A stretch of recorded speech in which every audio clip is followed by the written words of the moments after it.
Her hand shot out over the armrest, closed around the leather harness strapped to the dog curled at my daughter's feet, and yanked it so hard the buckle cracked against the seat frame, while my 9-year-old daughter Lily screamed a sound I had never heard come out of her body in her entire life. The dog yelped. Grace, her twin sister, reached blindly toward the sound of her sister's panic, her hands finding nothing but air where the harness used to be. Somewhere behind me a man's voice said, "Oh my God." She just grabbed the service dog, and a phone camera clicked on. I did not move yet. I want you to understand that. I did not move yet because in that half second, something old and cold and very familiar was waking up inside me. Something I had buried for years so I could just be a mother on a Tuesday flight to Charlotte. The cabin lights seemed to sharpen, the way they do in the moments right before something breaks completely. I could hear a baby crying 3 rows back, oblivious to what had just happened. I could hear the drink cart's wheels lock as the flight attendant abandoned it mid-aisle. I could hear my own pulse in my ears, a steady, deliberate thud that had nothing to do with panic and everything to do with a kind of readiness I hadn't needed to summon in years. Scout had curled instinctively into Grace's legs, whimpering low in his throat, his tail tucked so tight against his body that it looked like it belonged to a different, smaller dog. Lily's scream had cut off into ragged, hitching sobs, the kind that come from a body that has been startled somewhere far deeper than fear. And the woman who had done it, the woman in the tailored blue blazer sitting 1 row ahead of us, was already talking, already explaining, already building her defense before a single person had accused her of anything. But I need to take you back to how this all started.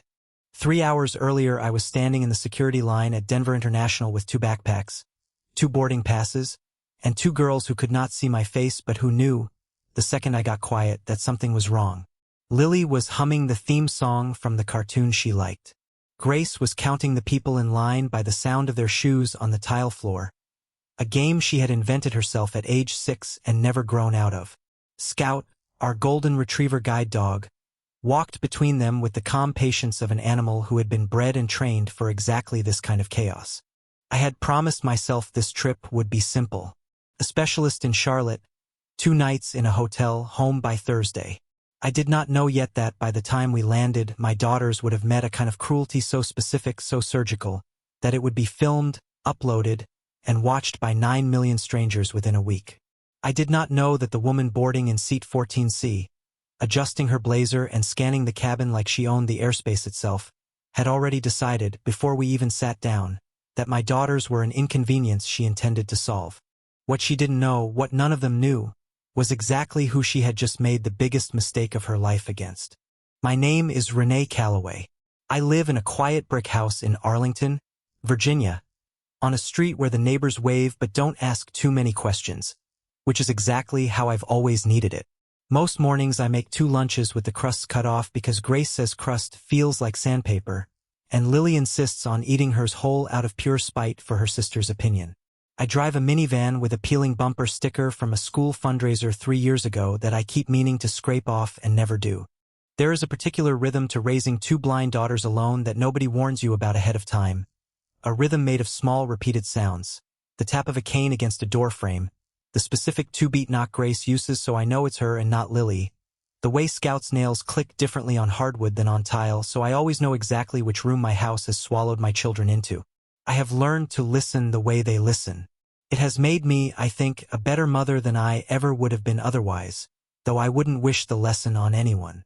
I raised my girls alone since they were 4, after their father decided that raising 2 blind daughters was harder than he'd signed up for. I don't say that for sympathy. I say it because it's the truth, and the truth matters in this story more than anything else. I have missed birthdays for reasons I couldn't explain over the phone. I have left recitals early for a call I couldn't take in front of anyone. I have lied to my own children about where mommy works, and some nights that lie sits on my chest like a stone I can't put down.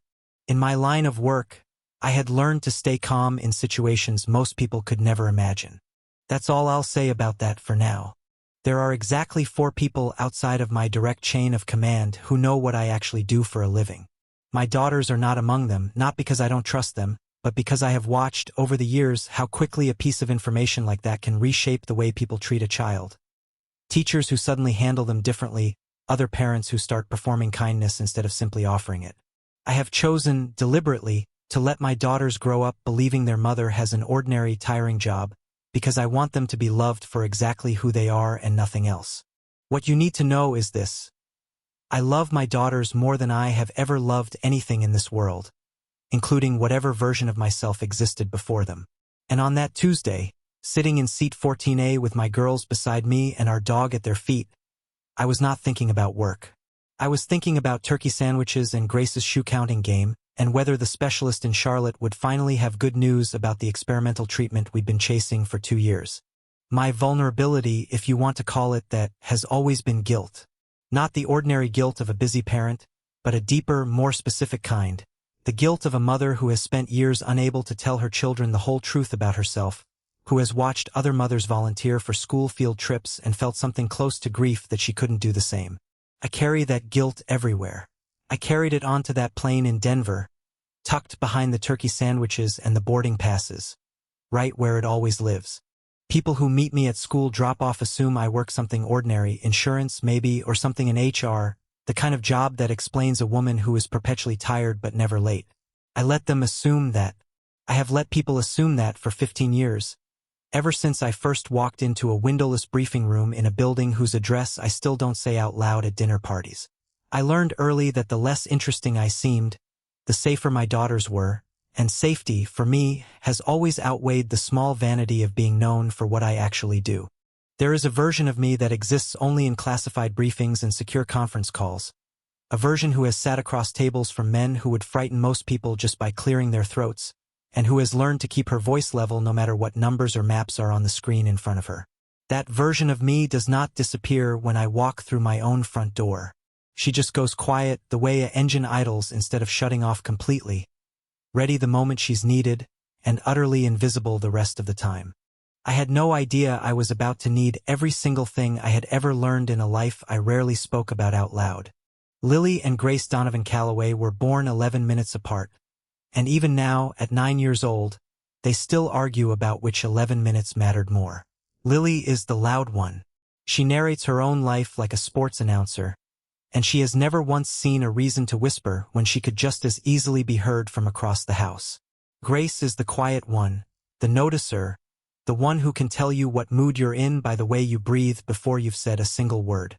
Both of them were born with labor congenital amaurosis, a rare genetic condition that took their sight before they ever had the chance to know what the world looked like.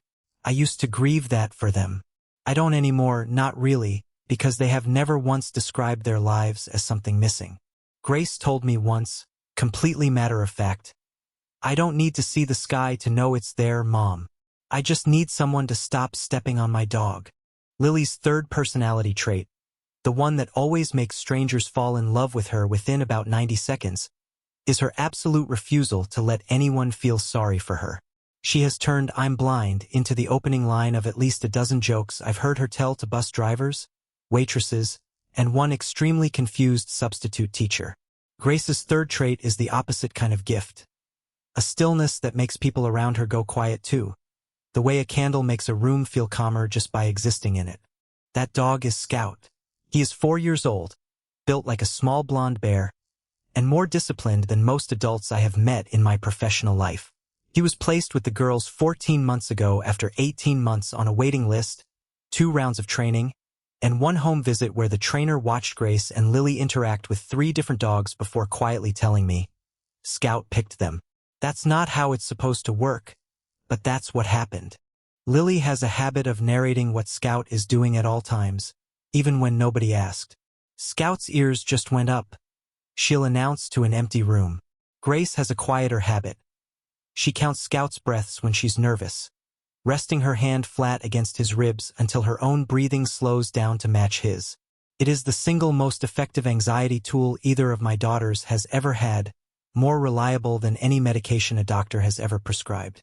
At school, Lily has appointed herself the unofficial ambassador of the entire 4th grade, the girl who introduces herself to every new student within the first 10 minutes of their arrival and decides, usually correctly, whether they're going to be a good friend to Grace. Grace, meanwhile, has built a quieter kind of reputation, the girl the teachers trust to read a room before anyone else notices tension building, the one who somehow always knows when a classmate is having a hard day before that classmate has said a single word about it. Neither of them has ever once, in 9 years, asked me why other kids can see and they can't. Lily asked once, at 5, whether the sky was really blue or whether that was just something people said to be nice, and when I told her it really was blue, she said satisfied, "Good, I like knowing it's a real color and not just a story," and never brought it up again. It is one of the strangest gifts of raising my daughters. How quickly they taught me that a life without sight is still, unmistakably, a full life, and how much energy I wasted, in their earliest years, grieving something they never once experienced as a loss. The specialist in Charlotte was not just any specialist. Dr. Amara Reyes had spent the last 6 years running a small experimental gene therapy trial out of a research hospital there, one of only 4 in the country doing this specific work, and after 2 years of paperwork, waiting lists, and cautiously worded emails, we had finally been approved to be evaluated for enrollment. I hadn't told the girls exactly what that meant yet. I didn't want to build a hope that might collapse under the weight of a single blood test. There was one small moment at the gate that I didn't think much of at the time, though I've turned it over in my mind many times since. As we approached the counter to pre-board with Scout, the gate agent scanning tickets glanced at my boarding pass, paused for half a second longer than the transaction required, and said quietly, "Have a good flight, ma'am," in a tone that carried the faintest note of formality most passengers never get. I assumed, at the time, that she was simply being kind to a mother traveling alone with 2 blind children and a service dog. It wasn't until much later that I understood certain airline systems flag certain travelers automatically, long before anyone in row 14 ever had a reason to know it. That Tuesday morning, before any of this happened, before the blazer, before the hand, before the scream, there was a moment of pure light in that airport terminal that I will hold on to for the rest of my life. Lily had convinced a stranger in line to guess how many people were ahead of us by the sound of their shoes, and Grace was laughing so hard she had to lean against Scout's back to stay standing, and for exactly 90 seconds nothing in the world was wrong. My daughters were happy, safe, and loved, and I remember thinking, this is what I fight for. I remember thinking that 90 seconds before the woman in the blue blazer walked past us toward the gate, looked directly at the dog, and made a face like she'd stepped in something. I want to tell you about her carefully, because I've learned that the most dangerous people rarely announce themselves right away. She boarded before us, roughly 45 years old, dressed in a tailored navy blazer that looked expensive in the way that people who need you to know it's expensive tend to dress. Her hair was pulled back in a style that looked engineered rather than styled, every strand accounted for, the kind of hair that says I have decided exactly how the world will perceive me today and I expect the world to comply. She moved through the aisle the way certain people move through the world, like every inch of space belonged to her by default and everyone else was simply borrowing it temporarily. She didn't walk so much as she processed, chin slightly lifted, eyes doing that quick sweep of a row that says I am checking whether anyone here is beneath me. She had a leather tote bag with a designer logo turned deliberately outward, and she carried it the way some people carry a badge, as if it answered questions before anyone had a chance to ask them. Her first words to the flight attendant, before we had even found our row, were about her seat assignment. "I specifically requested 14C for the extra legroom," she said, loud enough for the first 6 rows to hear. "If someone has taken my seat, I need this resolved immediately." Nobody had taken her seat. It was hers. She simply wanted everyone to know she was the kind of woman whose requests got resolved immediately, and the flight attendant, a younger woman I hadn't met yet, apologized twice for a problem that did not exist before finally confirming the seat had, in fact, always belonged to her. She had done this before. I could tell by the practiced ease of her outrage, the way she reached for her phone the second anything didn't go her way, like she was already drafting the review in her head. Later I would learn she was the president of her homeowners association back in Georgia, a woman who had, by her own admission on a community Facebook post I would eventually read, fined 3 separate families for the wrong shade of exterior paint, one of them a young widow who had simply repainted her late husband's toolshed the same color it had always been. There is a specific tell certain people carry with them, a kind of practiced fluency in complaint, and she had it in abundance. She didn't ask the gate agent a question so much as she delivered a statement she expected to be obeyed. And when the gate agent complied instantly, as gate agents so often do, she didn't thank her.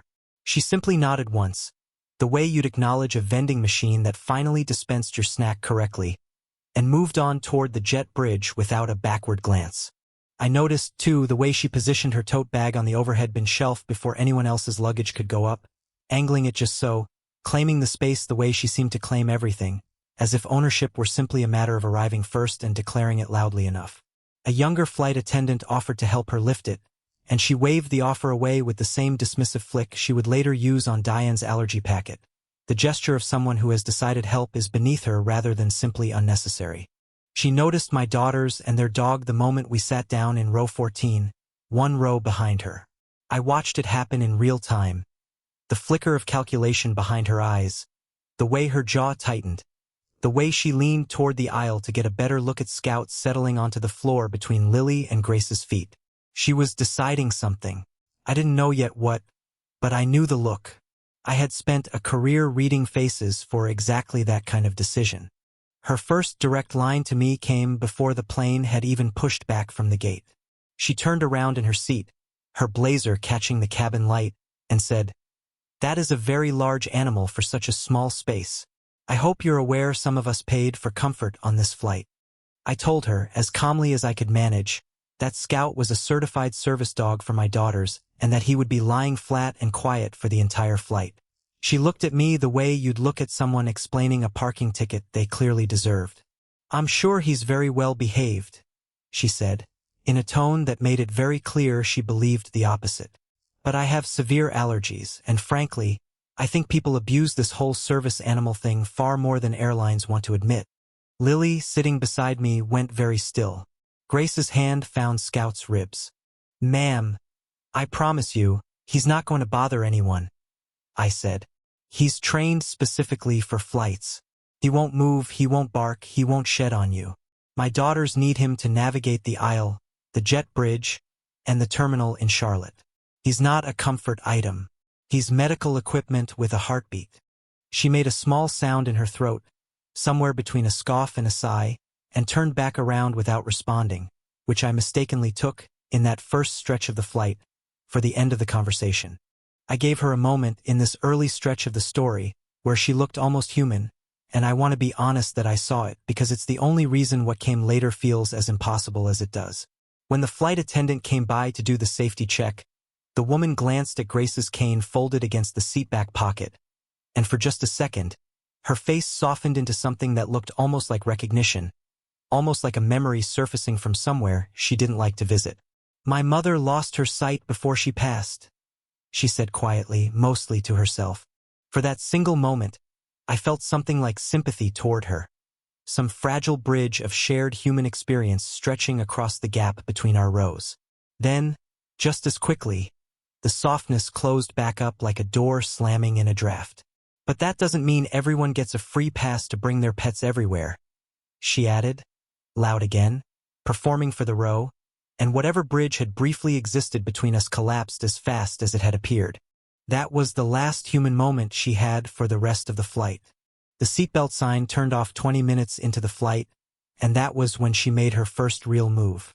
She twisted fully around in her seat, blazer sleeve brushing the headrest, and said, directly to me, "I need that dog moved.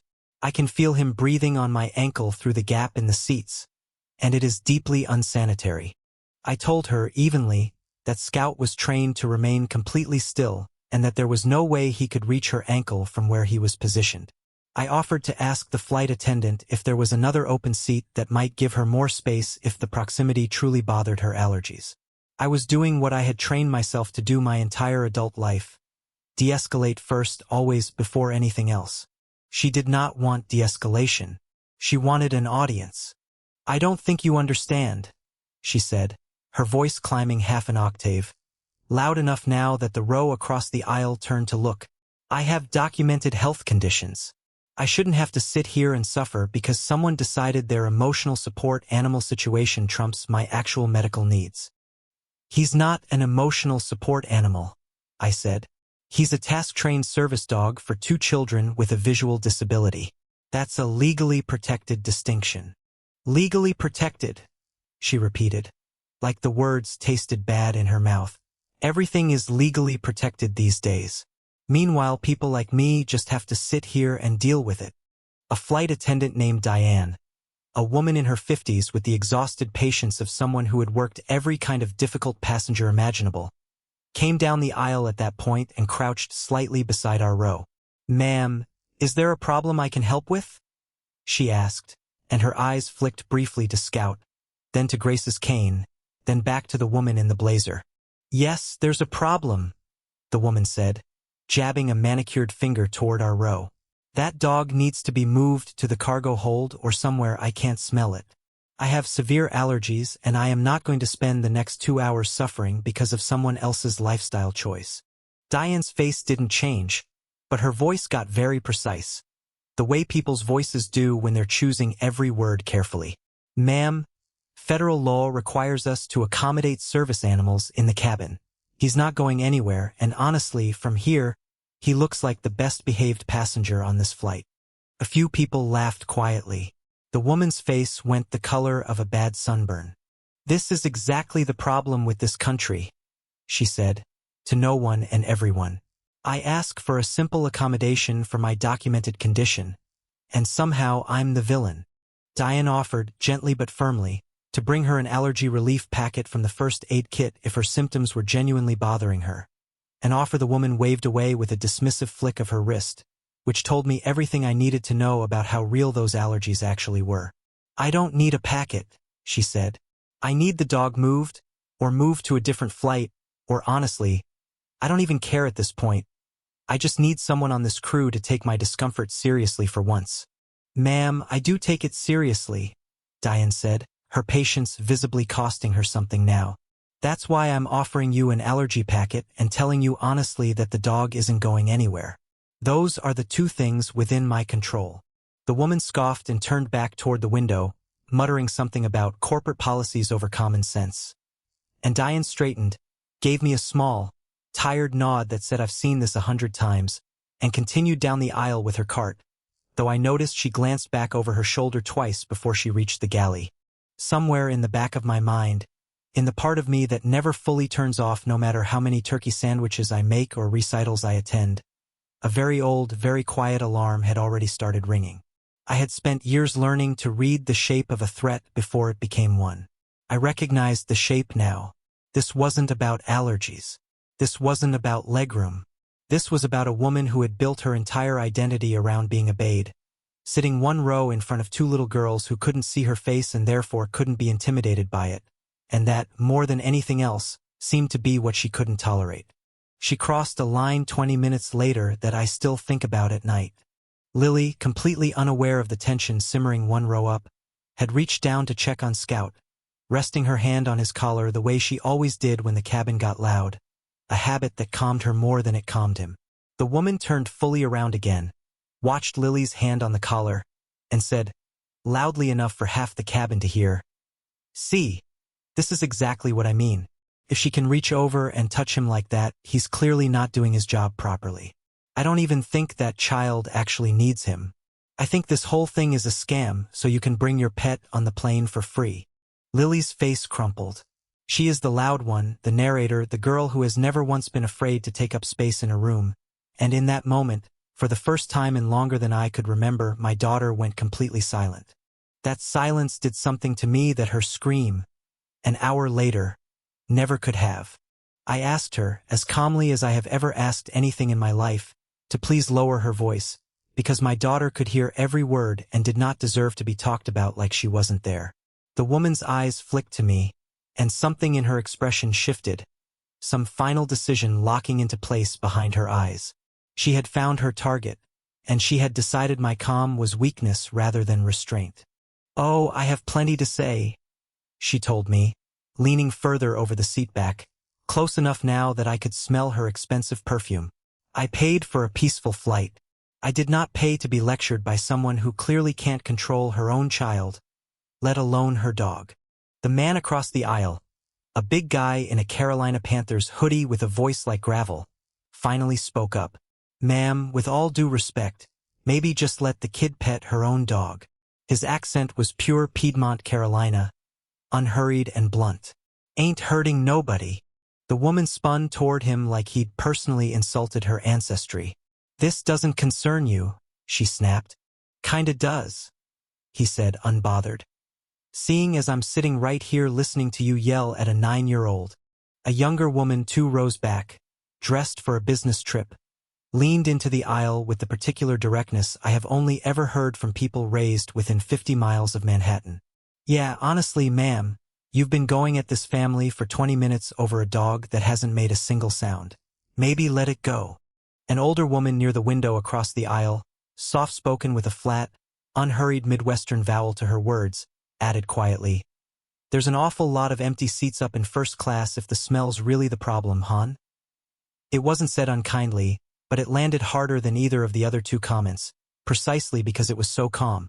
The woman's face tightened, but she didn't back down. If anything, the growing audience seemed to embarrass her into digging deeper rather than retreating, the way certain people, when cornered, mistake volume for vindication. She turned fully back around, arms crossed, muttering something about entitled people who think rules don't apply to them, which struck me, even in that moment, as a genuinely remarkable thing for her to say out loud without any apparent irony. I felt the plane bank gently as it leveled into cruising altitude. I felt Grace's small hand slip into mine, seeking reassurance without asking for it out loud, the way she always does when she can sense a room getting dangerous before she can hear why. I squeezed her hand back and told her, quietly, that everything was fine, that Mommy had it handled. I believed that when I said it. I did not yet know how true or how untrue that sentence was about to become. What none of them could have known. Not Diane, not the man in the Panthers hoodie, not the businesswoman 2 rows back, not the soft-spoken woman by the window, and certainly not the woman in the blue blazer, was that the calm in my voice wasn't patience running thin. It was patience I had built like armor over 15 years of a career most people at that gate would never guess I had. A career where staying quiet in the face of provocation wasn't a virtue, it was a survival skill, and where the moment I finally stopped being quiet was always, without exception, the moment that mattered most. For the next 40 minutes, an uneasy truce held. The woman sat rigid in her seat, occasionally sighing theatrically loud enough to be heard 3 rows back. Diane checked on us twice without being asked, quietly refilling our water and asking Grace, with real gentleness, whether Scout needed anything. Lily had gone quiet in a way that worried me more than her usual noise ever had, and I spent those 40 minutes rubbing slow circles on her back, the way I used to when she was a baby and the world felt too loud for her tiny body to process. At one point, Grace leaned toward me and whispered, so quietly I almost missed it under the hum of the engines, "Mom, why does she hate us?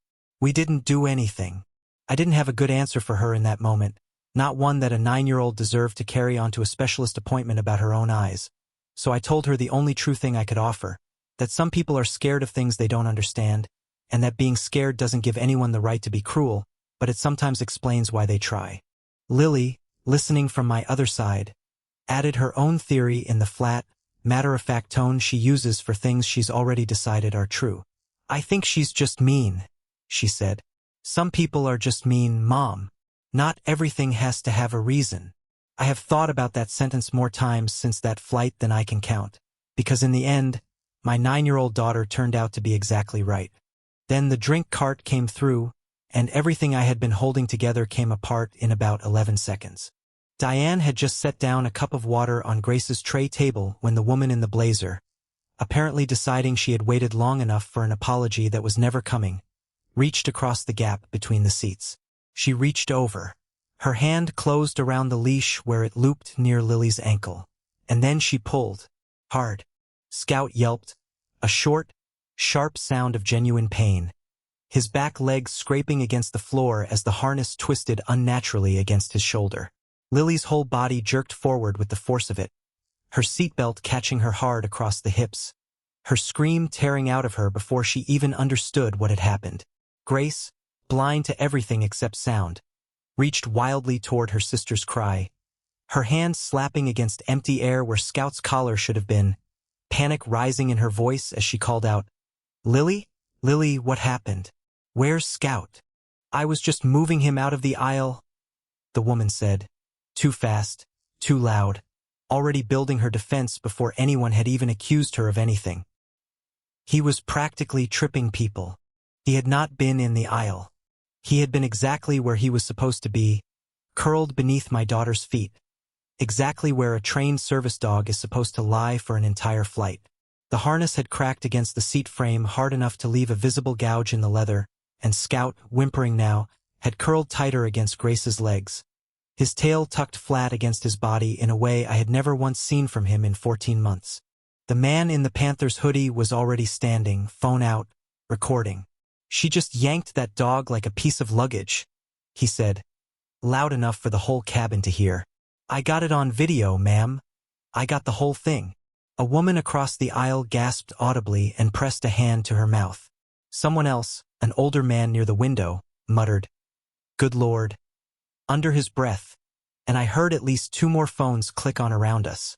The Midwestern woman by the window had gone very pale, her hand pressed flat against her chest, and I heard her murmur, mostly to herself, "You do not put your hands on a service dog.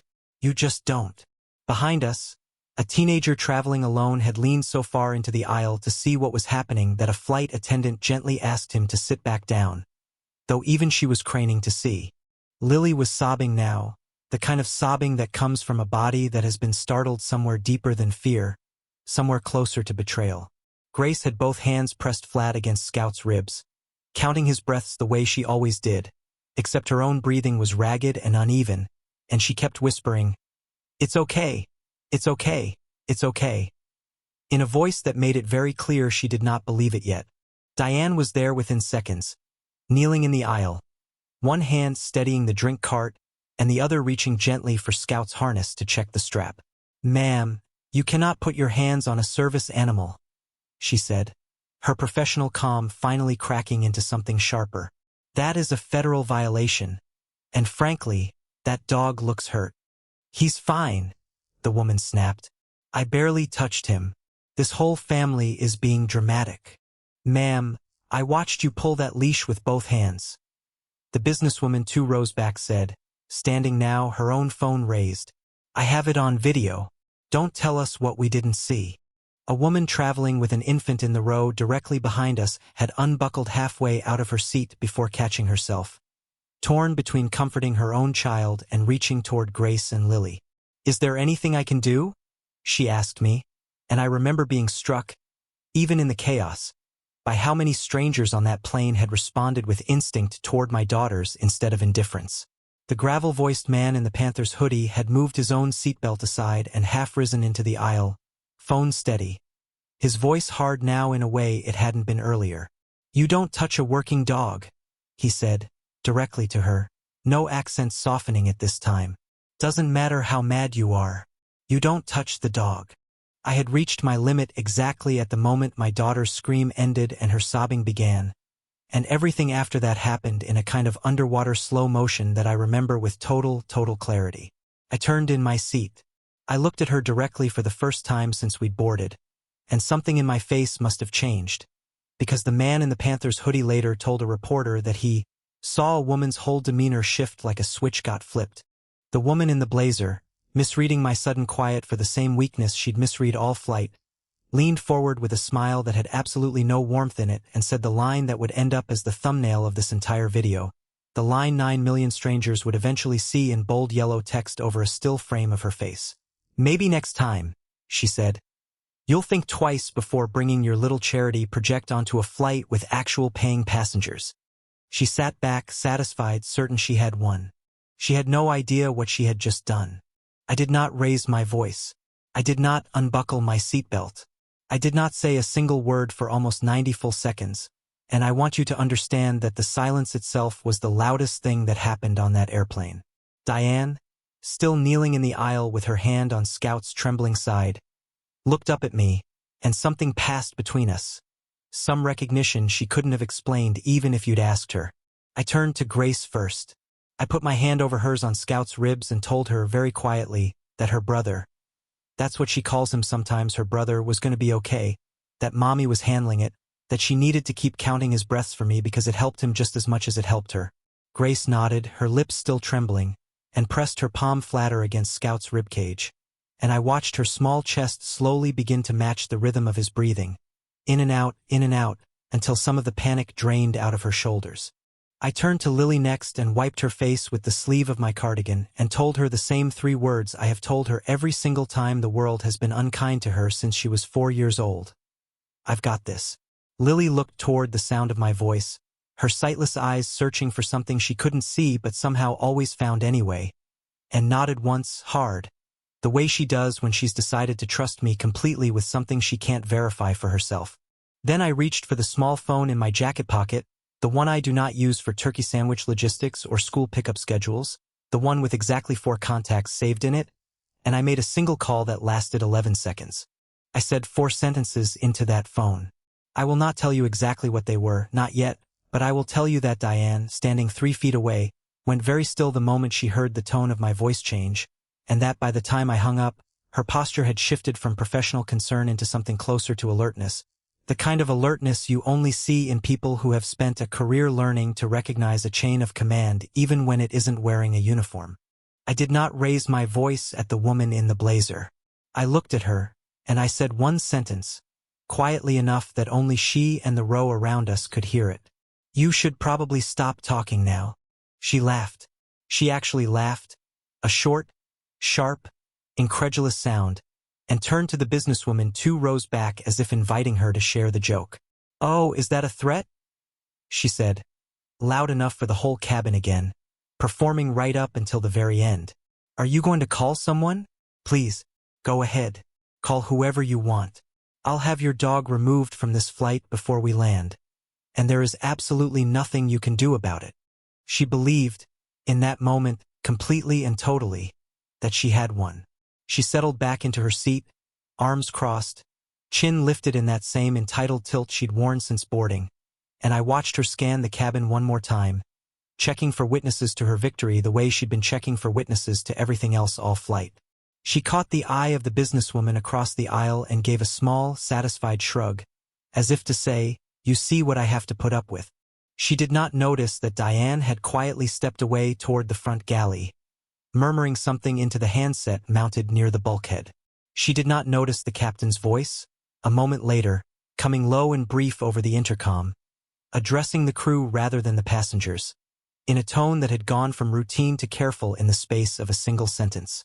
She did not notice that 2 rows up, the older man in the windbreaker had gone very quiet and very still, and was now watching her with the specific focus of someone recalculating everything he thought he knew about the last hour. What she noticed, instead, was that I had stopped fighting back, and she mistook that, completely and fatally, for defeat.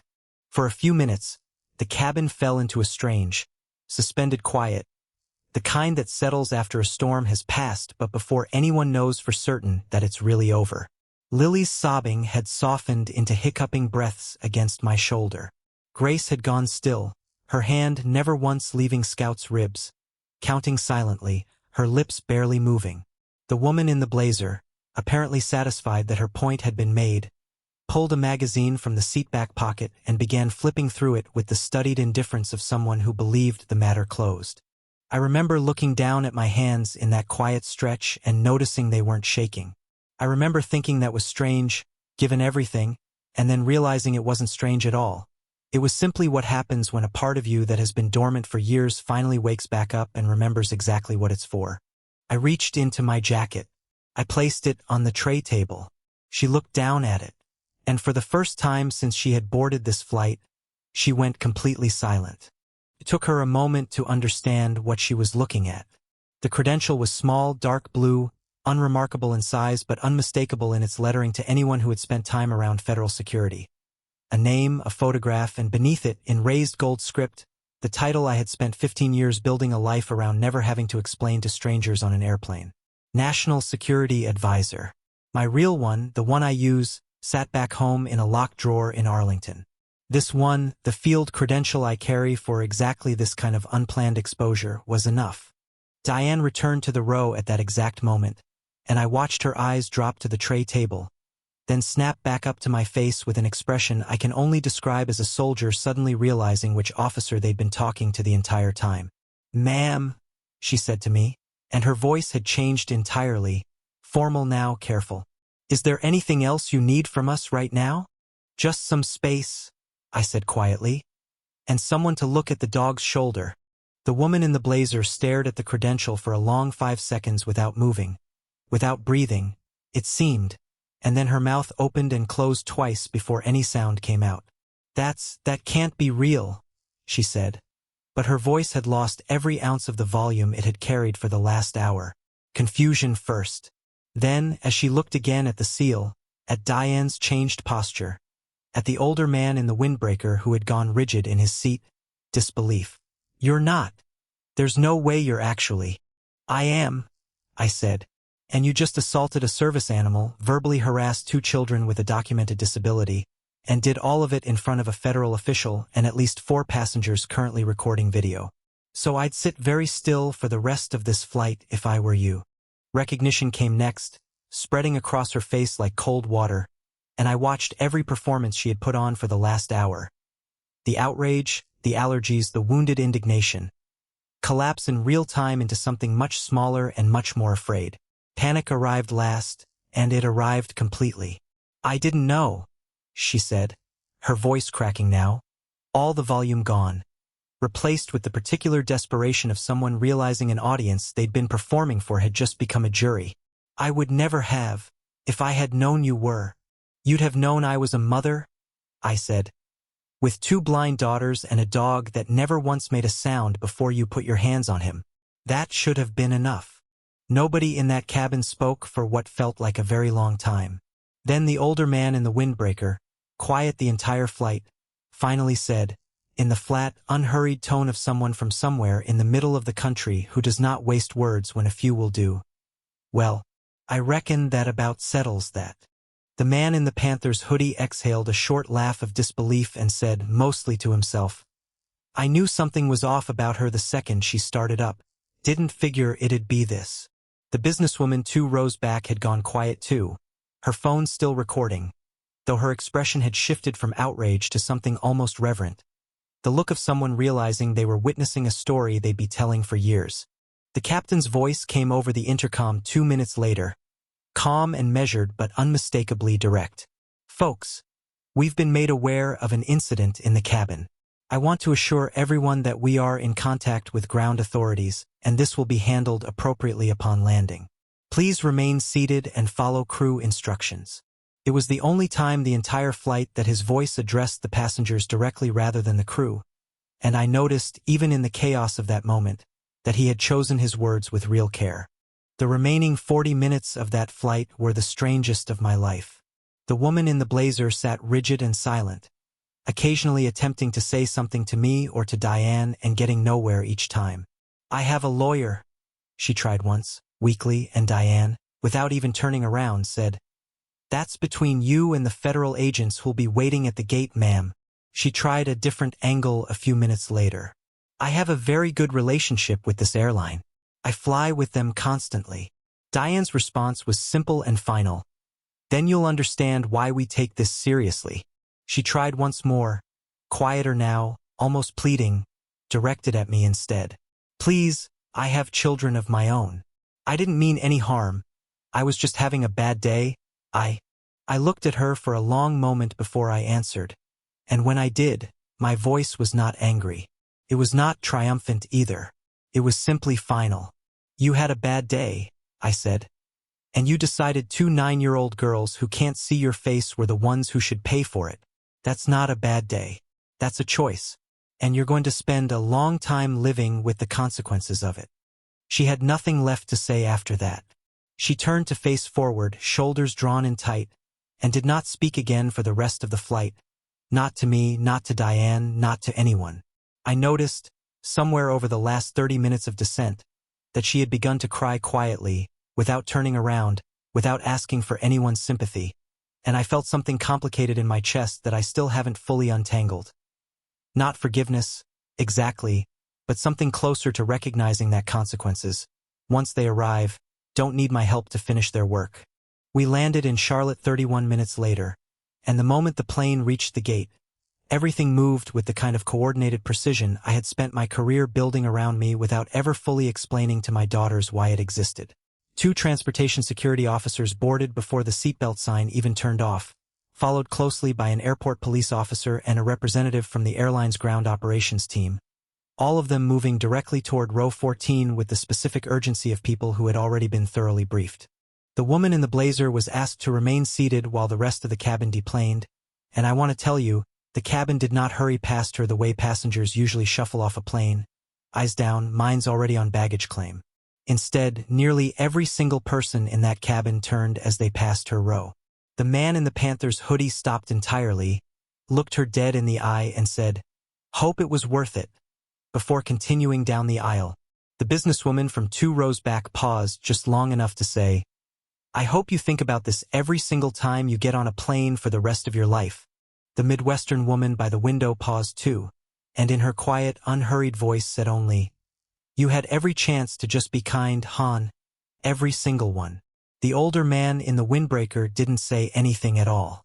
He just looked at her, shook his head slowly, and kept walking, and somehow that silence landed harder than anything anyone else had said. Even the teenager who had been traveling alone, normally glued to his phone, glanced up long enough to mutter, "That's wild," under his breath as he passed. Several passengers, once they'd reached the jet bridge, actually applauded, a strange, spontaneous ripple of clapping that had nothing to do with a smooth landing and everything to do with watching a bully finally meet a consequence she never saw coming. One woman near the front, wiping her eyes, stopped to crouch down in front of Grace and Lily and said, "Your dog is a hero, you know that? You should be so proud of him." Grace, still a little shaky, managed a small smile and said, "He's the best boy in the whole world. And I have never in my life been prouder of how quickly my daughter's fear could still make room for gratitude." The TSA officer knelt beside Scout first, checking his shoulder and harness with careful hands while an airline veterinary liaison, called in specifically for this, confirmed what we already suspected. A strained muscle in his left shoulder, painful but not permanently damaging, the kind of injury that would heal fully with a week of rest and would leave him fully capable of returning to work after that. I felt something in my chest unclench for the first time in almost an hour when I heard the word, fully. The consequences arrived for her one at a time, and I watched each one land like a physical blow. The airline representative informed her, in front of the remaining crew and the 2 officers, that she was being placed on the carrier's no-fly list, effective immediately, pending a formal review that would almost certainly make that ban permanent. The airport police officer informed her she was being detained for questioning related to cruelty to a service animal and disorderly conduct, both of which carried real criminal penalties in the state of North Carolina. The TSA officer added, almost as an afterthought that landed like the heaviest blow of all, that federal interference with a service animal assisting a person with a disability was itself a distinct violation, separate from any state charges, and that given the presence of a federal official as a direct witness, the case would very likely be referred for federal review as well. He also noted, more quietly, that her employer, she had mentioned at some point during the flight working in compliance for a regional bank, would very likely be informed as part of any formal background review tied to the charges, a detail that seemed to hit her harder than any of the others. She tried to talk her way out of each one. She told the airline representative she would sue for defamation, and he simply handed her a printed copy of the airline's contract of carriage, open to the exact clause covering interference with service animals, and told her she was welcome to discuss it with legal counsel. She told the police officer she had rights, and he agreed calmly that she absolutely did, and that those rights included the right to remain silent, which he suggested she consider exercising. She told the TSA officer she barely touched the dog, that this was all one enormous, unfair overreaction to a simple misunderstanding, and he simply held up his phone, on which someone had already sent him one of the 6 videos, and pressed play. Each attempt landed exactly nowhere because there were, by that point, 6 separate video recordings from 6 separate passengers, all of them showing the same 11 seconds with perfect, undeniable clarity, time-stamped, synced to the same 11 seconds of engine hum and cabin chatter, impossible to argue with from 6 different angles at once. The airport police officer, a broad-shouldered man named Officer Willis with a slow, deliberate way of speaking that reminded me of the man in the windbreaker from our row, asked her to stand and step into the jet bridge so the remaining passengers could continue deplaning around her. She resisted even that small request, insisting she had every right to remain in her seat until this whole misunderstanding was cleared up. "Ma'am," he said, not unkindly but without an ounce of give in his voice. "You can walk out on your own or I can help you, but either way we're doing this now." She walked out on her own. Standing in the jet bridge, flanked by the TSA officer on one side and Officer Willis on the other, she made one final attempt at leverage, asking whether there was someone more senior she could speak with, someone who might understand that she was, in her words, a respected member of my community, and not the kind of person this sort of thing happened to. The airline representative, a calm woman in her 30s whose name tag read Patricia, looked at her for a long moment before answering. "Ma'am, respect isn't something you get to claim for yourself after the fact. It's something people extend to you based on how you actually treat them. Today, 6 strangers watched exactly how you treat people who can't fight back." Patricia's words seemed to land harder than anything the officers had said, perhaps because they weren't wrapped in legal language at all, just a plain observation delivered without malice. The woman in the blazer opened her mouth to respond and then, for the first time all day, said nothing. Officer Willis asked her, at one point, whether she wanted to make a statement while the incident was still fresh, and she launched into a long, winding account that kept circling back to her allergies, her legroom, and her belief that she had been singled out unfairly by a crew that had it out for her from the moment she boarded. He wrote down every word without comment, and when she finally finished, he simply asked, "Ma'am, does anything in that statement explain why you put your hands on the dog?" She had no answer for that, because there wasn't one, and the silence that followed stretched long enough that even Patricia, standing nearby with her clipboard, looked away out of what felt like second-hand embarrassment. Her final realization came quietly, almost gently, in a way that surprised me.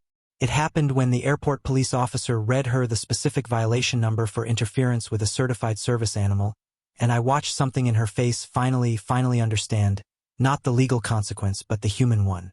She looked back at Grace and Lily, sitting together against the wall of the jet bridge with Scout's head resting carefully in Grace's lap, and something crumpled in her expression that had nothing to do with fear of punishment and everything to do with the sudden, unbearable weight of what she had actually done.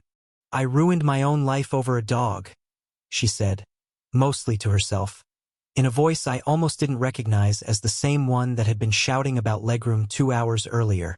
I did not answer her. I had already said everything I needed to say. I gathered my daughters, thanked Diane by name, and walked them off that jet bridge and into the terminal, where Scout, limping slightly but tail already beginning to wag again, walked between them exactly the way he always had. The terminal in Charlotte was louder than I expected, full of the ordinary chaos of a Tuesday afternoon. Gate agents calling boarding groups, a toddler crying somewhere near baggage claim, the smell of pretzels from a kiosk we passed on the way to ground transportation. It struck me, walking through all of it with my daughters safe on either side of me, how strange it was that the rest of the world simply continued on, entirely unaware that 11 seconds on a plane had just rearranged the shape of at least one stranger's entire future. We spent that first night in the Charlotte hotel with the television off and the lights low, Grace's hand resting on Scout's ribs as he slept beside her bed on a nest of towels the front desk had brought up without us even asking. Lily, who had been quiet for most of the drive from the airport, finally spoke around 10 o'clock, her voice small in the dark. "Mom, is Scout going to be scared of planes now?" I told her the truth, because I have always believed my daughters deserve the truth even when it's complicated. I told her dogs like Scout are trained to bounce back faster than people, that his body would heal within the week, and that the real question wasn't whether he'd be scared, but whether we would make sure nothing like that ever happened to him again. Lily thought about that for a long moment and then said, with the particular certainty only a 9-year-old can summon, "Good, because he didn't do anything wrong. He was just being a good dog." I laughed at that, the one laugh this entire ordeal had earned from me, because it was such a perfectly simple way to say something I had spent an entire career failing to articulate about justice and fairness and the people who never seemed to understand either one. Grace, already half asleep, murmured, "Is she going to go to jail?" And I told her that wasn't really up to me anymore, that some things get decided by people whose whole job is making sure consequences actually mean something. Lily rolled over toward the sound of my voice and asked one more question before sleep finally took her. "Mom, were you scared? On the plane, when it was happening." I thought about that question for longer than she probably expected me to. "A little," I told her honestly, "but mostly I was just making sure you two were safe. Everything else I could handle." She seemed satisfied with that answer, and within a few minutes her breathing had evened out into sleep, her hand still loosely curled around a fistful of my sleeve. I cried once that night, after both girls were finally asleep, sitting on the edge of the hotel bathtub with the water running so they wouldn't hear me. I cried because Lily's scream on that plane had sounded exactly like she did as a baby the one time she fell down our porch steps. A sound I had promised myself at 4 years old, holding her in an emergency room waiting area, that I would spend my whole life trying to prevent ever happening again. I had failed to prevent it this time, but I had not failed to answer it. I woke early the next morning, before either girl stirred, and sat by the window of that hotel room watching the Charlotte skyline turn pale gold as the sun came up over buildings I'd never had a reason to notice before. Scout woke with me, stretching carefully, favoring his left shoulder just slightly, and patted over to rest his chin on my knee, the way he does when he senses I need company more than I'd ever admit out loud. I scratched behind his ears and told him, quietly, that he'd done exactly what he was trained to do and more, and that whatever fear he was carrying from yesterday, he didn't have to carry alone. I thought, in that quiet hour, about the 4 sentences I'd said into my phone on that plane, and about how strange it was that 15 years of training had distilled down to exactly that. For short sentences, calm and precise, spoken not because I wanted power in that moment but because my daughters needed the machinery of consequence to move faster than my own hands ever could. I have spent my career learning that real authority rarely needs to raise its voice. It simply needs to be believed, and it needs to arrive at exactly the right moment, and everything else tends to follow from there. By the time the girls woke, hungry and a little subdued, I had already decided how I wanted the rest of that trip to go. We ordered pancakes from room service, and Lily insisted on syrup on everything including, briefly and to Grace's disgust, her scrambled eggs, and by the time we left for Dr. Reyes's office an hour later, something like ordinary life had begun to knit itself back over the previous day's wound, the way it always eventually does for children given enough love and enough patience. The next morning brought its own strange chapter one hadn't anticipated at all. Dr. Reyes's office called an hour before our appointment to say that a producer from a national morning show had somehow already gotten word of the incident and was requesting an interview. A request I declined immediately and completely, because I had absolutely no intention of turning my daughter's worst hour into content for a stranger's ratings. What I hadn't accounted for was that 6 passengers with 6 phones do not need my permission to tell a story that happened right in front of them. Dr. Reyes met us in a small consultation room decorated with a hand-drawn solar system some previous patient had left taped to the wall, and she spent the first several minutes of our appointment doing something almost no other specialist had ever bothered to do. She asked Lily and Grace directly, rather than asking me about them, what they hoped the treatment might change for them, if anything. Lily said she mostly wanted to know what her own face looked like someday. Grace, quieter, said she just wanted to make sure Scout would still recognize her the same way afterward. A worry so specific and so tender that Dr. Reyes had to pause a moment before she could answer it. The appointment itself ran nearly 2 hours, full of tests with lights and sounds and careful, patient explanations, and by the end of it Dr. Reyes told us, cautiously but genuinely, that both girls appeared to be strong candidates for the next phase of screening. News that landed in my chest like something I'd been holding my breath around for 2 years finally allowing itself to exhale. I hadn't told the girls beforehand what today's appointment might mean, unwilling to build hope I couldn't guarantee, but watching Dr. Reyes explain the possibility directly to them, in language built for 9-year-olds rather than worried parents, I understood I'd made exactly the right choice in waiting. By the time we left the specialist's office that afternoon, with genuinely hopeful news about Grace and Lily's eligibility for the treatment trial, news I will save for another story entirely. The video from the man in the Panthers hoodie had already been posted, captioned simply, "Watched a woman assault a little girl's service dog on a flight to Charlotte today. Watched karma catch up faster than I've ever seen." By that evening it had 40,000 views. By the following morning, it had crossed 1 million, and by the end of the week, it had been picked up by 3 separate news outlets and viewed, across every platform combined, more than 9 million times. I did not go looking for any of that attention, and if I'm honest, a part of me wished it had never happened at all because my daughters did not sign up to become a symbol for anything. But something else happened alongside all that attention that I hadn't expected. Something that made the noise a little easier to bear. Strangers began sending messages to the airline, to the news outlets, even to Dr. Reyes's clinic once someone connected the dots, all of them asking the same simple question. How could they help? How could they support two little girls and the dog who protected them? And it became, almost overnight, a strange kind of proof that, for every person like the woman on that plane, there really are 100 quiet, decent people willing to stand up the second they see something wrong. A guide dog training school in Ohio, one that had no connection to the organization that placed Scout with us, reached out to ask whether they could name their newest litter of service dog puppies after our family. A gesture so unexpectedly tender that I read the email 3 times before I could bring myself to answer it. A retired airline pilot wrote a long, careful letter explaining the exact federal regulations covering service animals. Not because I needed the education, but because he wanted us to know, in his words, that the law was always on your daughter's side, even in the moment it might not have felt that way. A woman in Ohio who had lost her own service dog years earlier wrote simply to say that watching the video had made her cry for reasons she couldn't fully explain, and that she hoped Scout knew how loved he was by people he'd never even met. Not everyone was kind. A small, loud corner of the internet, the kind that exists to be contrarian about anything that gains enough attention, insisted the whole story had been staged, that no real federal official would fly commercial with her children, that the video had been edited, that I was somehow exploiting my daughter's disability for views I never once sought. I let those comments exist without engaging with a single one of them, because I have learned, both professionally and personally, that some noise is only ever fed by attention, and the fastest way to starve it is simply to keep living your life exactly as you would have anyway. What mattered far more than any of the noise, good or bad, was a short voicemail Diane left on the airline's customer service line, one that eventually made its way back to me through a supervisor who thought I'd want to hear it.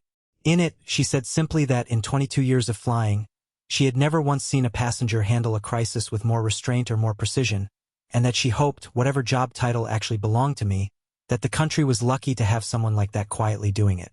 I have kept that voicemail saved on my phone ever since, not out of vanity, but because it reminded me, on days when the guilt of my double life feels heaviest, that the version of myself I keep hidden and the version of myself who makes school lunches are not actually two different people at all. 2 weeks later, I learned what happened to her, mostly through the same official channels that had informed her of her consequences in the first place, and partly through the news coverage that had, by then, made its way across every major outlet in the country. She was formally charged in North Carolina with cruelty to a service animal and disorderly conduct, both misdemeanors, though the prosecutor's office later confirmed she would also face a separate federal review for interference with a service animal under the Air Carrier Access Act. She was permanently banned from the airline, a ban the carrier confirmed publicly after the video reached 9 million views in 4 days. Her local homeowners association, the same one she had run with an iron fist for 6 years, voted to remove her from the board within a week of the story going national, citing conduct unbecoming of community leadership, which I found to be one of the more quietly satisfying sentences I had read in a long time. Neighbors who had once quietly resented her fines and her rules began speaking to reporters themselves, describing years of exactly the same behavior she'd shown on that plane, just aimed at different targets in a different setting. Her employer, the regional bank the TSA officer had mentioned, placed her on administrative leave within days of the story breaking, and according to a follow-up news report I read a month later, that leave eventually became a formal separation, the bank citing conduct inconsistent with its stated values around inclusion and accessibility. I don't know what she's doing now. I have chosen, deliberately, not to look, because I never wanted this story to be about tracking one woman's downfall. I wanted it to be about what my daughters survived, and what they taught the rest of us about surviving it.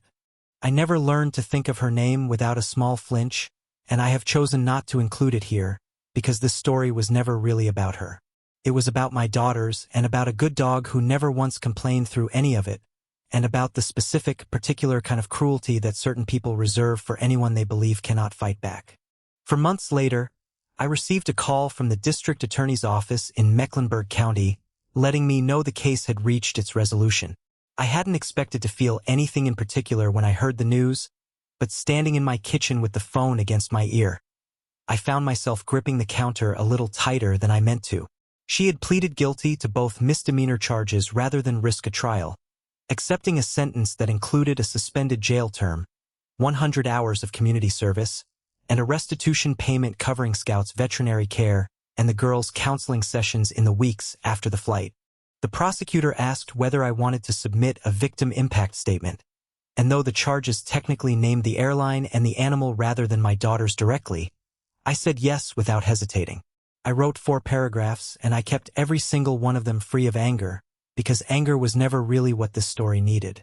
I wrote about Lily's scream and what it sounded like, and I wrote about Grace's hands on Scout's ribs, and I wrote, last, that the 2 people most affected by that flight were 9 years old and would carry pieces of it with them regardless of what any court decided, and that the only thing consequences could really do now was make sure the next family on the next flight didn't have to carry the same thing. The federal review that followed took considerably longer, the way these things always do, moving through channels that rarely announce themselves loudly or quickly. I was informed, eventually and through the proper formal correspondence rather than any call I placed myself, that the Air Carrier Access Act violation had been substantiated and that a civil penalty had been assessed, on top of everything the state courts had already handled. I did not celebrate when I read that letter. I simply folded it, placed it in a drawer, and went to make the girls' lunches, because by then, life had mostly folded itself back around the ordinary shape it always returns to. The Homeowners Association story took on a life of its own that I hadn't anticipated, largely because a local news reporter in her Georgia town had kept digging long after the airline story had gone quiet everywhere else. It turned out the widow with the toolshed wasn't an isolated case at all. There were fine notices going back 6 years, a pattern the reporter laid out with receipts, dates, and photographs, and by the time that story ran, the community's outrage wasn't really about a dog on an airplane anymore. It was about a woman who had spent years mistaking small, arbitrary power for actual authority, and who had finally, publicly, run out of runway. I want to be honest about something because I think honesty matters more in a story like this than tidy morals do. I did not feel triumphant reading any of that coverage. I felt something quieter and more complicated, something closer to relief that the pattern had finally been named out loud, mixed with a strange, unexpected flicker of sadness for a woman who had apparently spent most of her adult life needing to control something, anything, because some deeper part of her had never learned another way to feel secure. That sadness didn't erase what she did. It just sat there alongside everything else, the way complicated feelings tend to. 5 months after the flight, a letter arrived at our house in Arlington with no return address, forwarded through the airline's legal department after apparently sitting in a queue for weeks, while lawyers decided whether it was appropriate to pass along at all. It was from her. I recognized the handwriting from the community Facebook posts I'd once scrolled through out of a curiosity I wasn't proud of, tight and slanted and overly formal, the handwriting of someone who had learned penmanship as a performance rather than a habit. The letter was 3 paragraphs long, and I read it twice before I decided how I felt about it. She wrote that she had spent months in mandatory counseling as part of her sentencing, and that somewhere in that process, she had finally been forced to sit with a question no one had ever asked her directly before: why the sight of 2 children who couldn't see her had made her feel, in her own words, unseen in a way I didn't know how to tolerate. She wrote that she wasn't asking for forgiveness, because she understood she hadn't earned any, only that she wanted Grace and Lily to know, whenever they were old enough to hear it, that what she'd done had nothing to do with anything they were and everything to do with something broken in her long before that flight. I did not write back. I don't know that I ever will.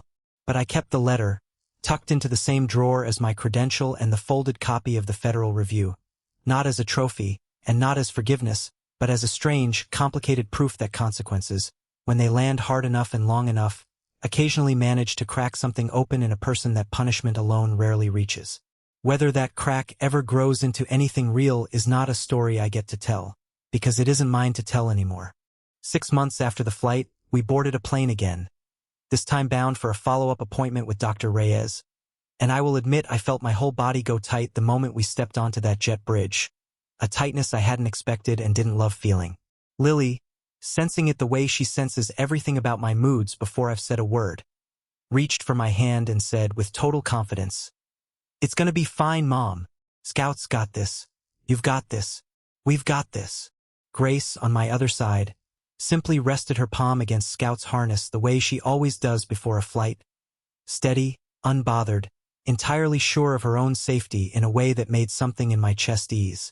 Diane, as it turned out, had transferred her seniority bid to that same route a few months earlier, and when she recognized us walking down the jet bridge, she crouched immediately in front of Grace and Lily instead of me, asking Scout's shoulder how it was healing before she asked either girl a single question about themselves, which told me everything about why she'd become a flight attendant in the first place. Lily hugged her without hesitation, the way she hugs anyone she's decided belongs to her circle of trusted adults.